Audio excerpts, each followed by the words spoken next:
دا خپرونه د امریکا د متحده ایالاتو د خلکو په مالی مرسته د USAID د امریکا د متحده ایالاتو د نړیوالې پراختیایي ادارې له لارې ترتیب او نشریږي. په خپرونه کې د شتو نظریاتو او محتوا مسؤلیت د کاونټرپارت نړیواله اداره په غاړه نه لري او د امریکا د متحده ایالاتو د پراختیا د ادارې USAID نظریات هم نه منعکسوي. د دیدبان خپرونه د خپلو خپرونو په لړ کې د بلخ ولایت په لور حرکت کوي. د بلخ ولایت د افغانستان شمال کې موقعیت لري. دا ولایت نږدې 11,000 کیلومتره مربع مساحت لري او د 2 میلیونو تنو په حدودو کې اوسیدونکي لري. د بلخ ولایت د تاجکستان هیواد سره 20 کیلومتره، له ازبکستان سره 155 کیلومتره او له ترکمنستان هیواد سره 15 کیلومتره شریکه پوله لري چې د دې پولو نښلونکی د امو سیند دی. همدارنګه دا ولایت له شرق څخه د کندوز، جنوب ته له سمنګان او سرپل او غرب ته د جوزان ولایت سره مشترکه پوله لري. د بلخ ولایت مرکز د مزار شریف ښار دی چې د خلم، دهدادي، نهرشاهي، بلخ، چمتال، چاربولک، شورتپه، کلدار، چاکن، کوشنده، زاره، دولت آباد او مارمل د دې ولایت اداري ویش تشکیلوي. د حیرتان بندر ښارګوټی هم په همدې ولایت کې شتون لري چې یو له دې اداري ویشونو څخه حسابیږي. له دې بندر څخه افغانستان ته 80 سلنه مالونه واردیږي. په بلخ ولایت کې تاجک، ازبک، هزاره، پښتون، ترکمن، عرب او قزلباش قومونه میشتي. د دې ولایت ژبه د قومي جوړښتونو له مخې په عمومي توګه دری او پښتو خبرې کوي چې د دوی ترڅنګ ترکمني، ازبکي او نورې ژبې هم خپل ویونکي لري. د بلخ ولایت هوا نسبتا وچه د ګرم اوړي لرونکې ده چې تر 40 درجو پورې ګرموالی رسیږي او د یخ ژمي په شمول چې -10 درجو ته رسیږي درلودونکې ده.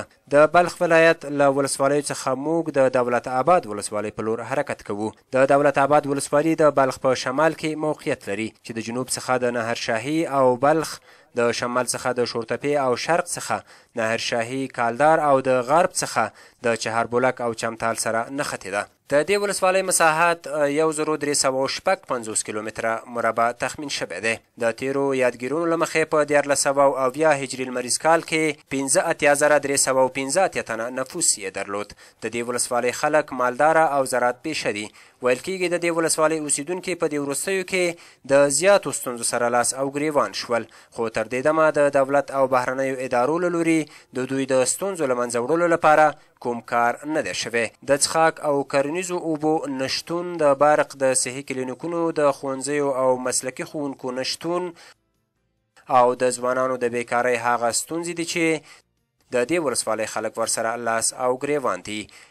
موږ د همدې ستونزو د رابرسېره کولو لپاره د خلکو د شوراګانو په لور خوځېږو چې د همدې خلکو له خولو څخه ذکر شوې ستونزې واورو.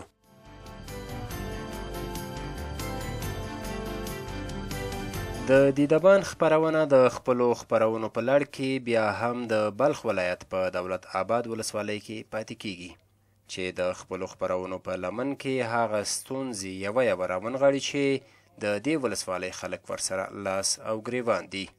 اوبه چې د یو زراعتي هیواد لپاره د ملا تیر ګڼل کیږي او خلک یې په هیواد کې بې له اوبو ژوند بیا ناممکن بولي، د خپل ژوند ټولې اړتیاوې په اوبو پورې تړي.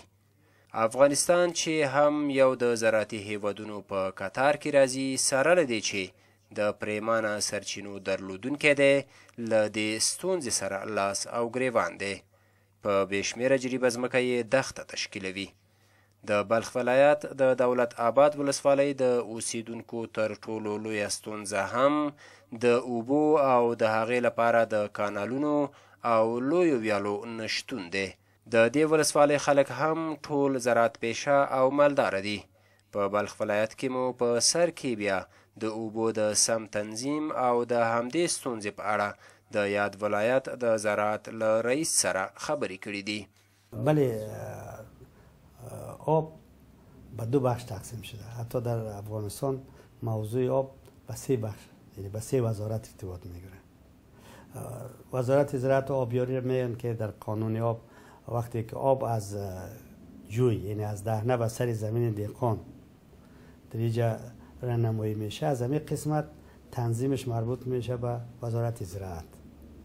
کار از وقتی که از کانال یا جوی به زمین دهقان از دانه جدا میشه، پس ما همون دانه را پخته کاری میکنیم که از ضایعات جلوگیری شود و یک اندازه نصب میشه به شکل تکنیکیش که فقط اگر یک دهقان در یک ساعت فرضاً 8 اینچ آب سهمیش باشه و حقابش باید هم 8 اینچ آب زیادتر نباشه، یعنی کنترل باید شود.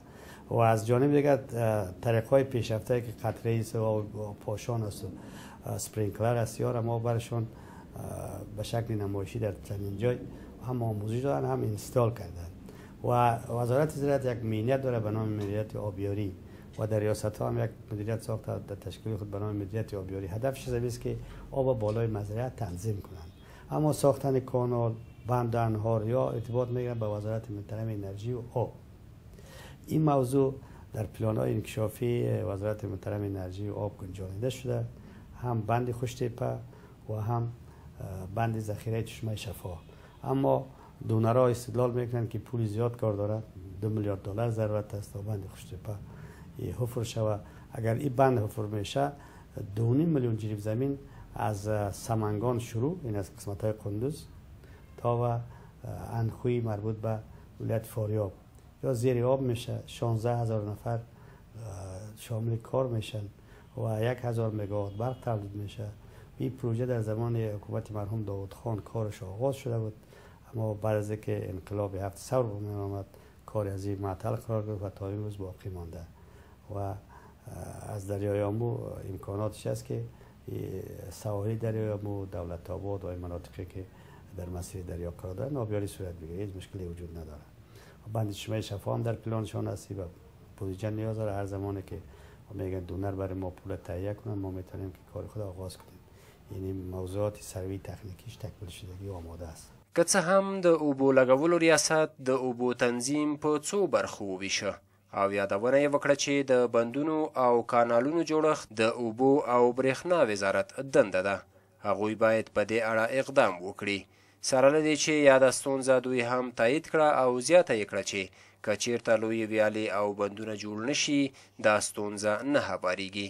په اړه مو بیا په خپله د سیمې مشران او اوسیدونکي هم ګډولي دي. دیگر درک در اعمال درک های نور ارغنداب که نور ارغنداب درک هایی که اعمال کردن به نام پیسی های یک چی است دفتر است. اینا آمدن دوره کردن همی درک هایی که در زمان نجیب جور شده بود 30 سال 30 و چند سال میشه که درک های پختکاری اساس این کلیش چپه کردن. اثر این پول بیت المال مصرف که سریزی که ما درک بریتون جور میکنیم، ما عدالت میکنیم. همین درکاری که جور کردن با کلی عدالت نشد، خراب شدیم. باور که کلی مردم گدایگر شده از روزی که درکا جور شده. آبی ما مکمل تیدو پاشان شد پایین میره، ارسون میره. نور ارغنداب فعلا درک خودی ما مردم این درک است. یک قسم درک جور شده که دمی کار دوری ولکه در اروپای رقم درک باشه. در اروپای رقم درک نیست، نقشه شده ما آورده. این میره زورمندا این می 4 کلا یک جای شدن، از بالا آوردن درکا رو میتونی تو مایده برای ما خط دادن که اگر ما کلی درکا رو جور نکردیم درک شما هم چپا کنین درکتونه. ما گفتیم ما انجینر صاحبی درک زمان نجیب جور شده، درک قانونی است، پول بیت المال دولت مصرف شده. حالی شما پول انگفت از سریزی باز مصرف میکنین. نه درکا ناقص است.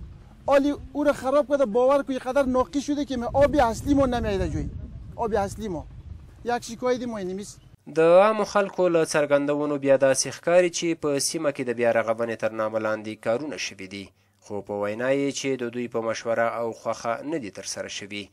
هغه زړې ویالې او بندونه چې د نجیب د حکومت په دوران کې شوي وو هغه د زورواکانو له لوري وران شوي دي او بیا یې پر ځای د پروژو په نامه نورې پیسې راویستل شوي چې هغه هم اوس هیڅ د استفادې وړ نه دي.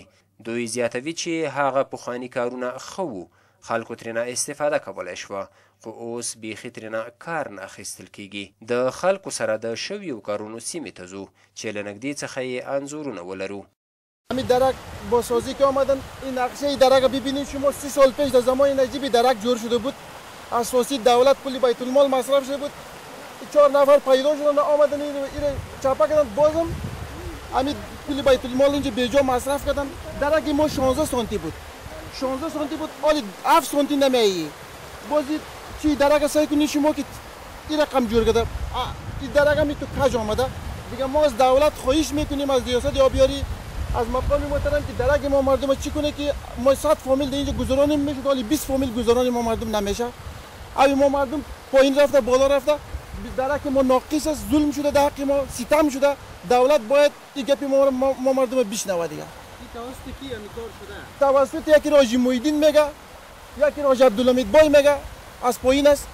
این توسط اینمی آدم شده. اینمی درک سری ما مردم دستور جور کرده، اینمی اینجا آمدن جنجال کردن قدیم ما مردم. اگر میکنین هم بکنین، نمیکنین هم میکنین. مثلا ایتون جور اینمی راجی محیدین میگه، راجی عبدالحمید بای میگه. گفتیم که ما گفتیم درک اونجا بالا بره، راست شود. دیگه 16 سانتی حق ماست، حق ما رو بیتی. اینا گفت میتیم حقیتون خلاصه درک که جور کردن. این میبینی که چی رقم درک جور کرده برای ما مردم. این نقشه در اروپا نیست. نقشه فقط در کجا مونده. زوری ما مردم نریز فقیر مردم بودیم دیگه، چی کنیم دیگه؟ آسمان بالا زمین سخت، غیر خدای پاک دردیم ما مردم رو بخوره دیگه، چاره نداریم. مراجعه کردیم، سری ما مردم فشار آمد از اونجا خارجی‌ها بود. آخر می خارجی‌ها ما مردم از گریه مردم خلاص کرد. سری ما بسیار سیاست کردن و دیگه کردن که شما رو بندی میکنیم، میتون میکنیم. همین خارجی آمد پیدا شد، اونا رو یک چیز گفت، اینا آرام شد. سری فشار آوردیم ما مردم. مقصد آقابی ما مردم داده نشده، دقیق ما ظلم شده، ستم شده. درک هم خودتون میبینید کار نشده. بیادر اینمی درک ما اینمی اینجا کج شده، خودی همین نرم کج است. به خاطر از این که اینال چیزی ریگ است، اگر برگ میآید، اگر از بالا یک بوته و شاخه خطا میخوره، کلش میآید داخل دم درک ما. او لنگرش دور خاص. این کار انجینرها میفهمه که در چی سیستم جور کرده، چی رقمی مردم کدش سازش کرده که ما مردم کلون پایان میره. نمیگین اینال ببینین مرا که ما چی میکنیم اینجا.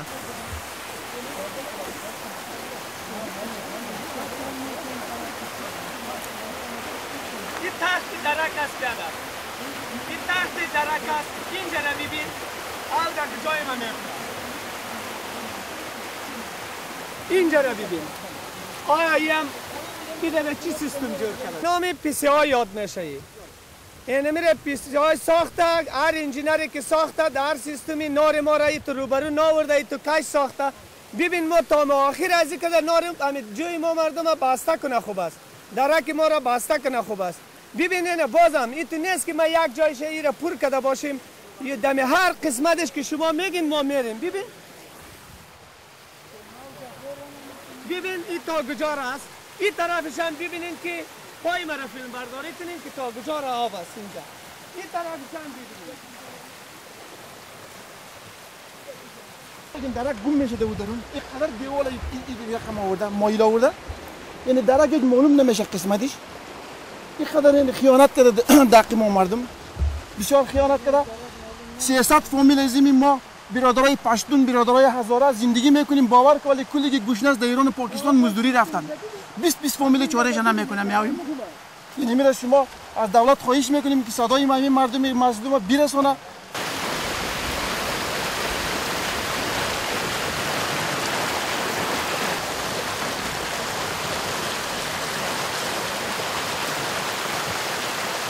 مشکلی که دیاقین ولایت بلخ دامنگیرش هستند کمبود آب است.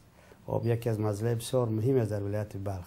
که اون مسئله قسمی است که ما اگر خواسته باشیم تمام زمینای آبی ولایت بلخ زیر آب کنیم در یک ثانیه 400 متر مکعب نیاز داره.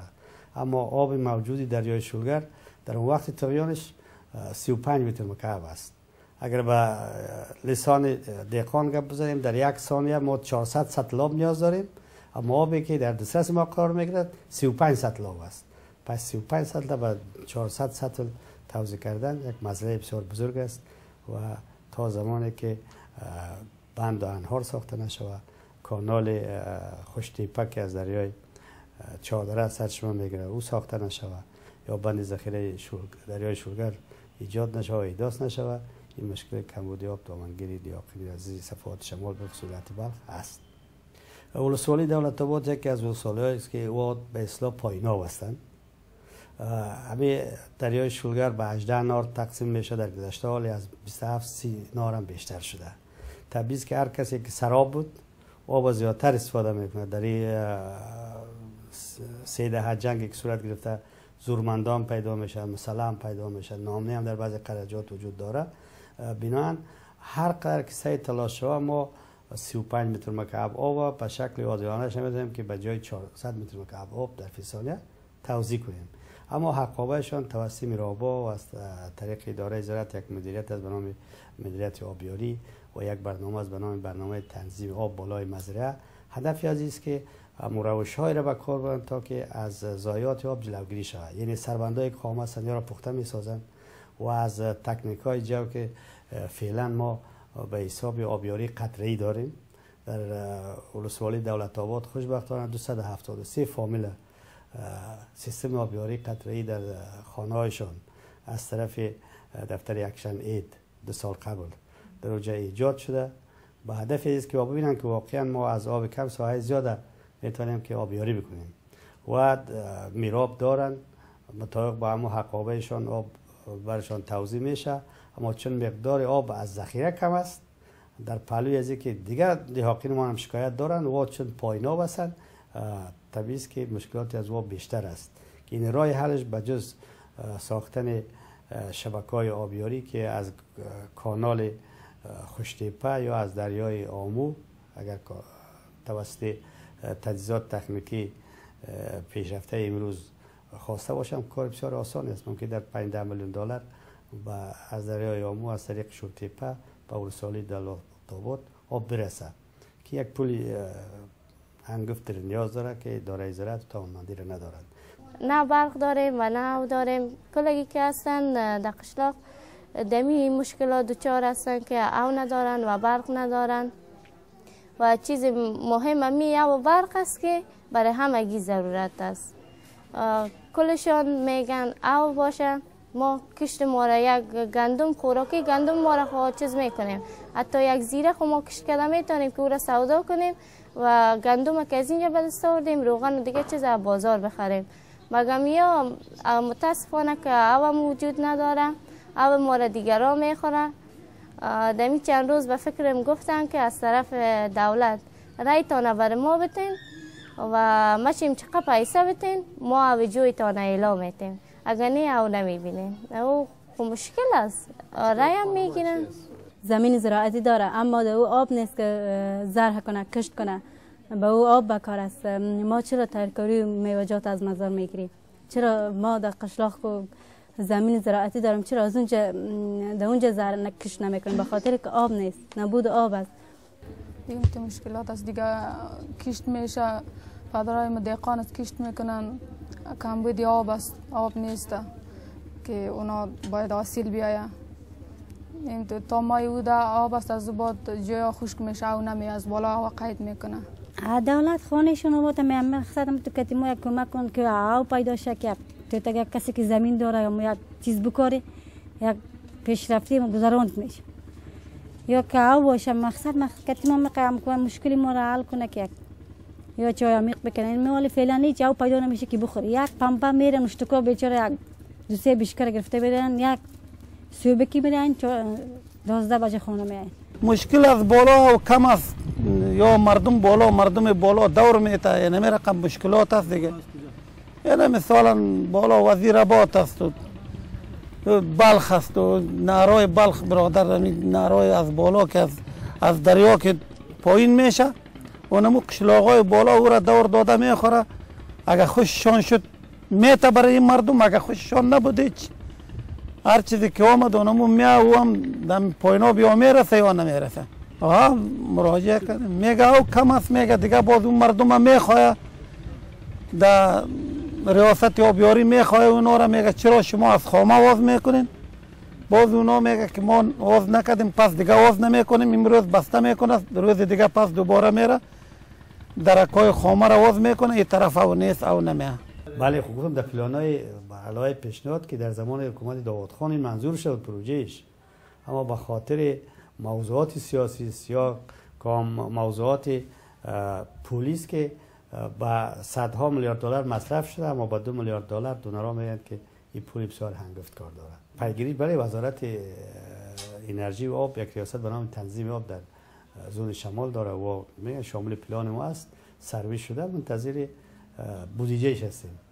ما حتی بودجه عادی خود 60%ش تهیه میکنیم، 40%ش از طریق دونرها تهیه میشه. چی خواسته باشه که بودجه انکشافی را خود دولت ما توانمندی زیر نداره. گپ خوبی است، چرا از چند دست طبیعی است که اگر یک دست قوی باشه خوبتر است چند دست ضعیف کرده. در این صورتی که وقتی تقسیمات یک پروژه به دو اداره تعلق داشته باشه، یکی بالای دیگر مسئولیت را میندازن. اما این تشکیلات مربوط میشه باز به مقامات مرکز. یا صلاحیت ولایت بالاست، صلاحیت کاری وزارت زراعت هم بالاست. ما اگر قانون یا با من نظر بگیریم باید میراب ریاست های زراعت انتخاب بکنن، اما میرابات هنوز از طریق وزارت محترم انرژی و آب انتخاب میشن و رهبری میشن. صرف از ما نام مانده به نام آبیاری و یک کار دیگه در راستا صورت نگرفته. نو میخوان که انجمن‌های آبیاری را بسازن. با ساختن انجمن آبیاری هم مشکل آب حل نمیشه تا زمانی که به شکل اساسی و زیربناییش ما آب از طریق همون مجرای قانونیش که بند خشتی است باید فرشه و کانال کشیده شود و چشمه شفا هم ذخیره ساخته شود که همین چشمه شفا در وقتی که سیلاب میاد تا 1200 متر مکعب آب فی ثانیه ظرفیتش می باشه، اما می آب به جای از اینکه ذخیره شود میره زمین‌های زراعتی را تخریب میکنه. در اون وقت ضرورت نیست. بنابراین اگر ذخیره ساخته شود آب باران ذخیره میشه، از تخریب خاک جلوگیری میشه و در وقت ضرورت میتونن که باز از آب به یک مقدار بیشتر استفاده کنن. مسئولین هم په سیمه کې د شویو کارونو په اړه ناخبري ښیي او وایي چې ټول د بیارغونې کارونه په خپل سر ترسره شوي دي. دوی هم پکې په جریان کې نه دي اچول شوي، که څه هم هغه کارونه چې د پروژو په نامه ترسره شوي دي هیڅ یو یې هم اوس د استفادې نه دی. د ټیکهدارانو لخوا پیسې راوتلي او په خپله خوښه کارول شوي دي، بیرته یې چاته حسابدهي هم نه ده ورکړل شوې. خب شما میفهمید که وزارت انکشاف دهات پروژه ها را در سطح قریه‌جات تمویل میکنه مطابق معیاری که در سطح قریه هست. مثلا ما سرک قریه را قید نمیکنیم. مثلا در یک مکتبی که 200 فامیل یا 200 فامیل وجود داره، ما در او یک مکتب بسیار بزرگ عظیم نمیسازیم یا مثلا پانتون نمیسازیم. کارهایی که در سطح قریه‌جات صورت میگیره کارهایی است که مثلا سرک جغل اندازی میشه، پل پلچکش ساخته میشه، آب آشامیدنی برش ساخته میشه. این پروژه است که در سطح قریه تطبیق میشه و مردم ما امکان داره توقعی از این داشته باشه چیزی که در شهر است باید هم در سطح قریه شه، امکان داره به اون خاطر بعضی شکایت وجود داشته باشه. شما پروژه آب آشامیدنی را در ولسوالی دولت‌آباد تطبیق کردین؟ خب مختلف بله فرق میکنه. مثلا ما در بخش ساختن هاوس ها در قریه‌جاتی که پایین آب است و در اوج آب آشامیدنی اصلا نتیجه مثبت نداره، افاریچا نتیجه نمیده. ما در قریه‌جات مثل پایین آبی که در منطقه چایی هست سال گذشته ما حدود 6 باب هاوس برشون ساختیم، هاوس‌های بسیار ذخیره کلان که او اگر بر یک بار اگر او را سال پر بکنن میتونن که از او برای مدت یک فصل تابستان مکمل از او آب از او استفاده کنن. یا افاریچاها بله در ولسوالی دولت‌آباد در مناطقی که بالا آب است مثل بیدو یا بالاتر از او خالبچکان در این مناطقات صورت گرفته، ذخایر آب جور شده برشون، شبکه‌های آبرسانی جور شده، مردم از استفاده میکنن. اما یک تعداد قریه‌جات هم هست در دولت‌آباد که پایین آب هنوز هم مشکل آب آشامیدنی دارن و او دلیل چیزی که در اون منطقه آب وجود نداره، آب تحت لرزی نیست. از پروژه تطبیق میشه شما نظارت هم میکنین؟ ببینین اگر مربوط به وزارت انکشاف داد باشه بله ما از طریق برنامه مربوط از طریق ریاست انکشاف داد همچنان از طریق وزارت نظارت صورت میگیره. تا زمانی که فرم نظارتی از او تکمیل نشه برای او اصلا پول داده نمیشه. دقیقاً در ولسوالی دولت‌آباد شما چی پروژه را تونست تطبیق کردین؟ ما بر ولسوالی دولت‌آباد از طریق برنامه همبستگی ملی 66 قریه تحت پوشش ما آمده. ما در ولسوالی دولت‌آباد مثلا در قریه فرخ‌آباد، در قریه قرشیگک و در قریه دینو و همچنین یک قریه دیگه از چی همین دقیقاً نامش یادم نیست، بسیار مکاتب خوب به سطح لیسه، مکاتب 16 صنفی برشون ساختیم. افاریچاهای عمیق بسیار زیاد صورت گرفته. سرک‌های دهاتی که جغل اندازی سرک است در منطقه صورت گرفته.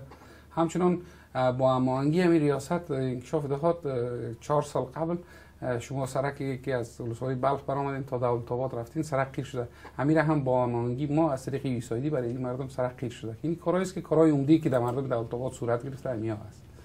عام وګړي چې خپل سرونه ټکوي او وایي له دوی سره ظلم شوی دی، سم کارونه یې ورته خراب کړي دي، پر ځای د دې چې په لګول شویو پیسو د خلکو لپاره سهولتونه برابر شوی وای، نور هم ورته کارونه ستونزمن شوي دي.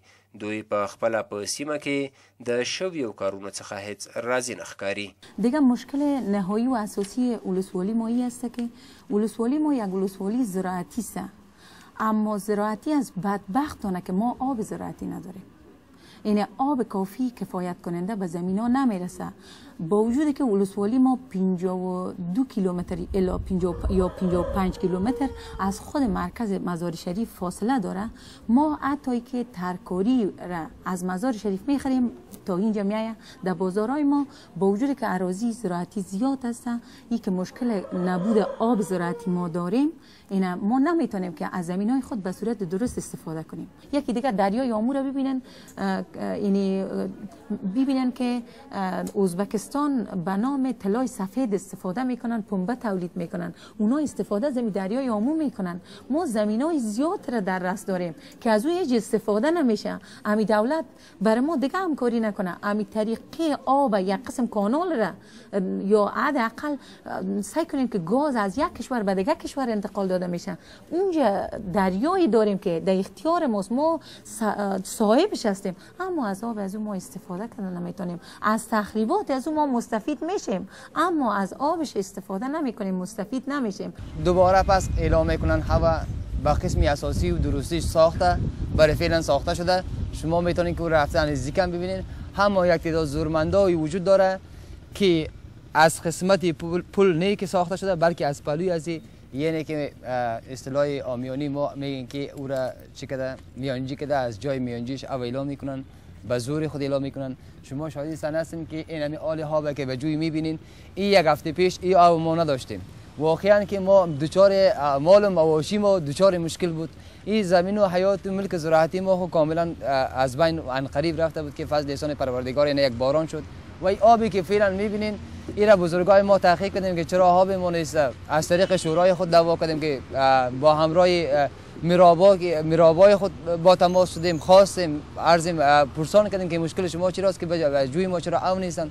اونا یگانه دلیلشون همین است که زورمندای وجود داره، هوا به زور میگیرن، چون در بالا حوضیات است، به دریا حوضیات است، تا به اینجا که میرسه ما قالاب یا مثلا پس آب هستیم که در اینجا او نیست. یک مشکل ماست. چندین پیشنهادهای مردم در این مورد بوده در جلسات مختلفی که با مقامات ولایتی و کارشناسای ولایت و از مقام ولایت اینجا معاون صاحب ولایت آمده بوده، یا رئیس تکنیکی و سکتوری ولایت آمده بودن. مردم اکثریت مردم پیشنهادهای خود داشت که به نام بند قشتپک که قبلا در زمان داود خان بوده، واقعا اگر او بند سرش کار شوه و تایسه انخوی مشکلی مردم خواهد رفع شد و بسیار مفید واقع خواهد شد و بخاطر از اینکه آب ازی میره به طرف آسیا میانه میره و به درد مردم میخوره و مردم افغانستان از اویش استفاده کردن نمیتونه که اگر دو بندا آب یا توسط واتر پمپا یا امکانات بند داشته باشه یا به هر ذریعه که باشه که شود بسیار کاری خوبی خواهد بود و مناسب کار خواهد بود که مشکلات اکثریت مردم ولسوالی نهرشاهی، دولت آباد و حتی چاربولک تا انخوی حل خواهد شد. خوب پروژه خوب از طرف فیسی های ادامه داره. یک تعداد قریا در سایه ولسوالی بلخ که از طرف بالا آب جریان میکنه از کانال های ارغنداب و دولت آباد و که پایینابش مردم دولت آباد هستند، اکثر درکا اونجا ساخته شده و از اینکه در کدام شرایط بعضی وقت که عذاب ازیاب او مردم بالا استفاده میکنه که مشکلات چندین بار با ولسوالی بلخ مطرح شده. با ولسوال صاحب اونام